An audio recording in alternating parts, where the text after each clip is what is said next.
नमस्कार साथियों, फिर एक बार स्वागत है आपका आपके अपने चैनल ज्ञान पे। ज्ञान गेट यूर एम नाउ।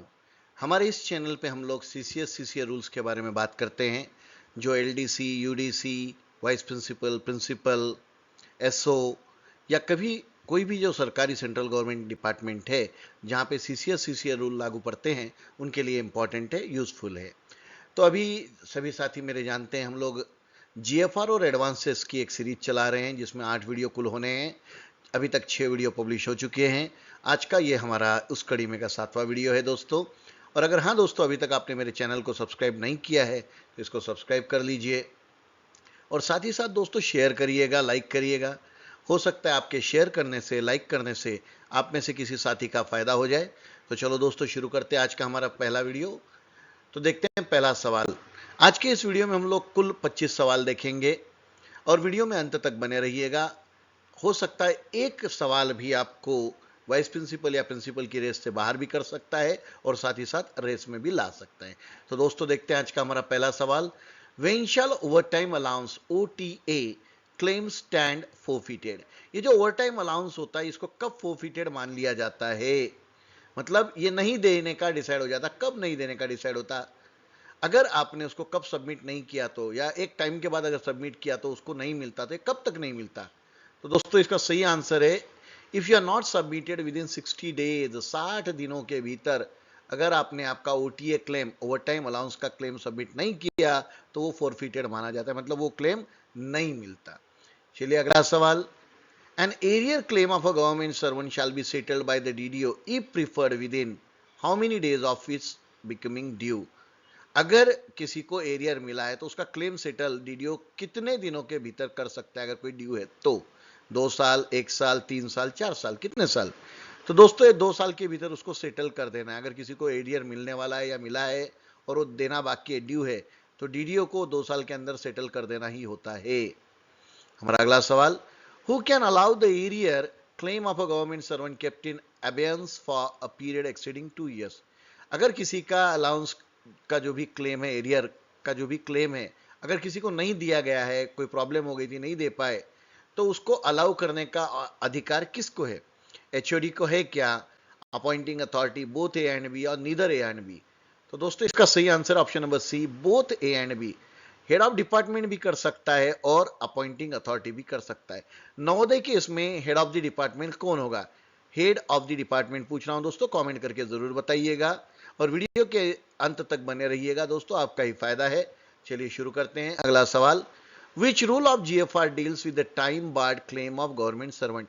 ये गवर्नमेंट सर्वेंट के लिए सब टाइम टू टाइम के जो रूल्स होते हैं, ये टाइम वो टाइम, क्लेम इतने दिनों में सेटल करो, एलटीसी का क्लेम इतने दिनों में सेटल करो, ये कौन से रूल के अंतर्गत आते हैं? क्या ये रूल 299, 301 या 296 या 298 में आते हैं? काय में आते हैं? तो दोस्तों ये आते हैं रूल नंबर 296 में, जिसके अंतर्गत आपके सारे जो भी क्लेम्स है उसको डिबार भी किया जा सकता है, उसको दिया भी जा सकता है और आपको उसको डील करने के लिए ये जीएफआर 296 लागू होता है। अगला सवाल। When will a sanction of provident fund advance और विड्रॉल लैप्स। कब पीएफ का एडवांस या विड्रॉल का सैंक्शन जो लैप्स हो जाता है? अगर आपने पीएफ के लिए, एडवांस के लिए अप्लाई किया है और वो सैंक्शन भी हो गया, तो कितने दिनों में अगर आपने नहीं लिया तो लैप्स हो जाता है? On the expiry of 6 month, on the expiry of 3 months, on the expiry of 4 month?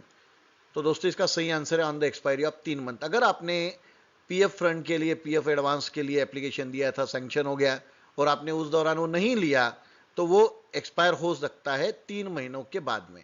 चलिए अगला सवाल। The recovery of postal insurance premium will be registered in form. ये जो पोस्टल इंश्योरेंस का प्रेमी होता है, ये कौन से इसमें जीएफआर में रजिस्टर्ड होता है? तो दोस्तों वो रजिस्टर्ड होता है। अगला सवाल। Who is exempted from furnishing a security deposit while handling cash.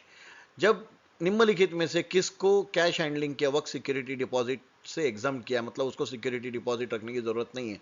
और आजकल तो ई टेंडरिंग का, ई पे का जमाना आ गया है दोस्तों, हम लोग एप्स रखने लगे हैं, गवर्नमेंट भी पीएफएमएस से पैसा देने लगी है, तो कैश हैंडलिंग लगभग बंद हो चुका है।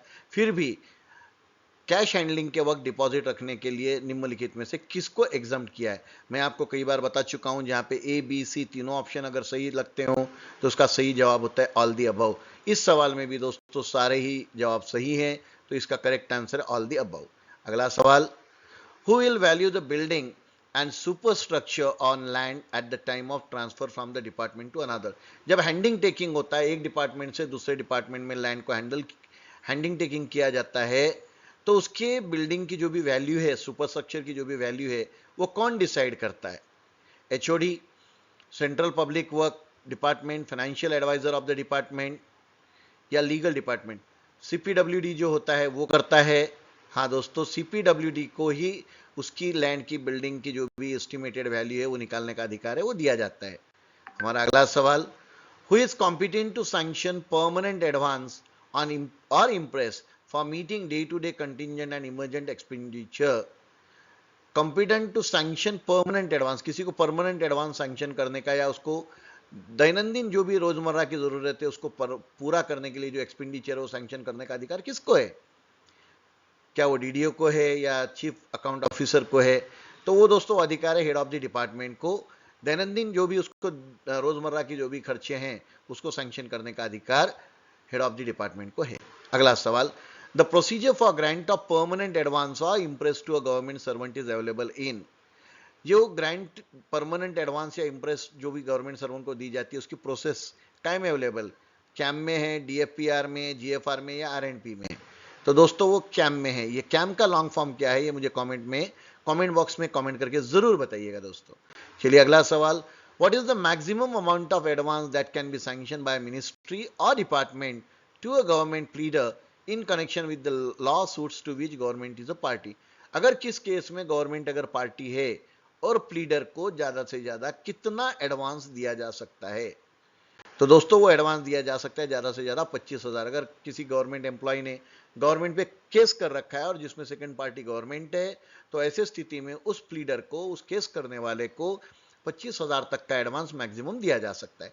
चलिए अगला सवाल, which are the following items of revenue that come under the purview of revenue receipt?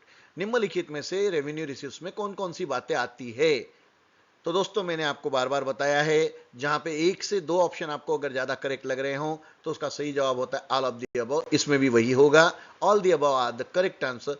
Central taxes, duties भी आती हैं, लोकल टैक्सेस भी आते हैं, इंटरेस्ट रिसिप्ट भी आती है, सारे के सारे रेवेन्यू रिसिप्ट में आते हैं। अगला सवाल, what are the capital receipt? Capital receipt कौन सी होती है? तो दोस्तों कैपिटल रिसिप्ट भी ये सभी हैं, external and internal debit receipt, disinvestment receipt, repayment of loans and advances, ये सभी आपके कैपिटल रिसिप्ट्स में आते हैं। अगला सवाल, what is the period of retention of service books of officials entitled to retirement terminal benefits? अगर कोई रिटायर हो रहा है, उसको टर्मिनल बेनिफिट्स देने हैं, तो उसका रिटेंशन पीरियड जो उसके सर्विस बुक का है, उसके सर्विस बुक हम कितने साल तक हमारे पास रखनी है? तो दोस्तों वो रखनी है हमको ज्यादा से ज्यादा 3 साल तक। 3 years after issue of final pension और ग्रेजुएटी, उसको 3 साल तक उसकी सर्विस बुक को हमको संभाल के रखना है। कब तक? उसको ग्रेजुएटी या पेंशन जो भी उसको मिलना था वो मिल गई, उसके 3 साल बाद तक हमको उसको संभाल के रखना है। अगला सवाल, what is the period of retention of पे बिल रजिस्टर्स? जो पे बिल रजिस्टर्स होते हैं जिसमें हमने लोगों को पे किया है, उनके बिल को सैंक्शन किया है, उसको कितने सालों तक संभाल के रखा जा सकता है या रखना पड़ता है? तो दोस्तों उसको 35 सालों तक आपको संभाल के रखना है। पीरियड ऑफ रिटेंशन ऑफ पे बिल रजिस्टर, जो पे बिल रजिस्टर्स होते हैं उसको 35 सालों तक हमको संभालना है। अगला सवाल, which of the following sentence is correct in terms of bidding procedure? निम्नलिखित में से बिडिंग प्रोसीजर के मामले में कौन सा सेंटेंस करेक्ट है? करेक्ट है पूछा है दोस्तों, तो यहां पे सेंटेंस करेक्ट है option number D, contract should ordinarily be awarded to the company. तो अगला सवाल, when is rejection of all bids justified? किसी केस में अगर सारी की सारी बिड रिजेक्ट हो जाती है तो कब जस्टिफाई होती है? किस केस में उसको जस्टिफाई कर सकते हैं हम? तो दोस्तों हम जस्टिफाई कर सकते हैं when effective competition is lacking, जहां पे इफेक्टिव कंपटीशन जो हमको चाहिए वो है ही नहीं, तो ऐसी स्थिति में कोई भी गवर्नमेंट डिपार्टमेंट उस बिड को कैंसिल कर सकता है, रिजेक्ट कर सकता है, कैंसिल नहीं रिजेक्ट कर सकता है। जहां पे कंपटीशन ही नहीं हुई, बिडर आए ही नहीं, 3 चाहिए थे कम से कम, 3 आए नहीं, 2 ही टेंडर आए, तो ऐसी स्थिति में बिड को रिजेक्ट किया जा सकता है। अगला सवाल, Arrange the following procedures to be followed by a department in the sequence of their happening to ensure correct execution of work. जहां ये निम्नलिखित चार में आपको इसको करेक्ट ऑप्शन में आपको अरेंज करना है, ये सवाल आ चुका है दोस्तों, अभी भी ओएस के एग्जाम में ये सवाल था। तो 1 2 3 4 यही सीक्वेंस है। Preparation of detail design and estimate को पहले करना है, फिर उसको ओपन टेंडर्स को बुलाना है, फिर कॉन्ट्रैक्ट एग्रीमेंट करना है और फिर फाइनल पेमेंट करना है वर्क कंप्लीट हो जाने के बाद। यही इसकी सीक्वेंस होगी दोस्तों। अगला सवाल, details of specification, prices and other silent features of different rate contracted items will be updated on the website bye. ये जो भी आपके डिटेल, जो आपके स्पेसिफिकेशन है, उनके प्राइस क्या चाहिए आपको, साइलेंट फीचर्स क्या होना, कॉन्ट्रैक्ट रेट के बारे में, ये सारे के सारे वेबसाइट पे अपडेट करने का काम कौन करता है? Central purchase organisation, suppliers, procuring ministry और डिपार्टमेंट। तो दोस्तों ये सेंट्रल परचेस ऑर्गेनाइजेशन जो होता है सीपीओ, ये आपके specification, prices, other silent features को टाइम टाइम पे वेबसाइट पे अपडेट करते रहता है। अगला सवाल, what is the cost charge to download tender documents? Tender documents को डाउनलोड करने के क्या चार्ज किए जाते हैं? 10% of cost estimate, 1% of cost estimate, no cost, value of bank guarantee. तो दोस्तों टेंडर को डाउनलोड करने के लिए कोई भी कॉस्ट नहीं लगता। ये ऐसे ट्रिकी सवाल आते हैं दोस्तों, ध्यान रखिएगा। चलिए अगला सवाल, match the following accounts with their respective forms. ये बड़ा कठिन सा सवाल है दोस्तों, ऐसे सवाल आते हैं, एक आधा सवाल आपके 150 में से ऐसा सवाल भी रहेगा। थिक एसेट काय में आएगा, कंज्यूमेबल एसेट्स काय में आएंगे, लाइब्रेरी बुक्स काय में आती हैं, एसेट्स ऑफ हिस्टोरिकल वैल्यू, जिनकी बहुत ऐतिहासिक महत्व जिनका है, वैसी वैल्यूज कौन से जीएफआर में आएंगी? तो दोस्तों इसका सही ऑप्शन है ऑप्शन नंबर ए। पहला जो है 3 से मैच करता है, मतलब फिक्स एसेट आएंगे आपके जीएफआर 22 में, कंज्यूमेबल एसेट आएंगे जीएफआर 23 में, लाइब्रेरी बुक्स आएंगे जीएफआर 18 में और एसेट्स ऑफ हिस्टोरिकल वैल्यू आएंगे जीएफआर 24 में। तो दोस्तों इसको लर्न करना पड़ता है, थोड़ी सी प्रोसेस कठिन है, पर कोशिश करेंगे तो जरूर जम जाएगी। Then identify a reason for which a bidder shall not be debarred. निम्नलिखित में से किस रीजन के कारण बीडर को डिबार नहीं किया जा सकता? When he is convicted of an offence under prevention of corruption act. तो इसका सही आंसर है दोस्तों, बाकी इसमें तो किया जा सकता है। When the bidder makes the highest quote, अगर किसी ने हाईएस्ट कोट किया होगा तो आप उसको डिबार नहीं कर सकते, ज्यादा से ज्यादा आप उसको टेंडर नहीं देंगे, पर उसको डिबार करने का अधिकार आपको नहीं दिया जाता। हमारा अगला सवाल, write the full form of CPPP. ये जो सीपीपीपी है, इसका फुल फॉर्म क्या है? दोस्तों ये सेंट्रल गवर्नमेंट ने निकाला हुआ एक पोर्टल है। तो दोस्तों जिसमें पोर्टल की बात आ गई, सेंट्रल पब्लिक प्रोक्योरमेंट पोर्टल, सभी सेंट्रल गवर्नमेंट डिपार्टमेंट को अपने टेंडर की जानकारी इस पोर्टल पे अपलोड करना अनिवार्य है। हमारा अगला सवाल, e procurement according to GFR means. GFR के अनुसार ई प्रोक्योरमेंट यानी क्या? तो दोस्तों जीएफआर के अनुसार ई प्रोक्योरमेंट का मतलब होता है use of information and communication technology in the procurement process. Procurement process में आपको इंफॉर्मेशन और कम्युनिकेशन टेक्नोलॉजी का यूज करना है और ई टेंडर के माध्यम से आपको सामान खरीदने। तो आप दोस्तों मुझे कमेंट करके जरूर बताइएगा जेम का लॉन्ग फॉर्म क्या है, GEM, जेम का लॉन्ग फॉर्म क्या है। चलिए अगला सवाल, और ये आज का हमारा आखिरी सवाल है, in a 2 bid system what are the 2 bids. 2 bid system में निम्नलिखित में से 2 बिड कौन सी होती है?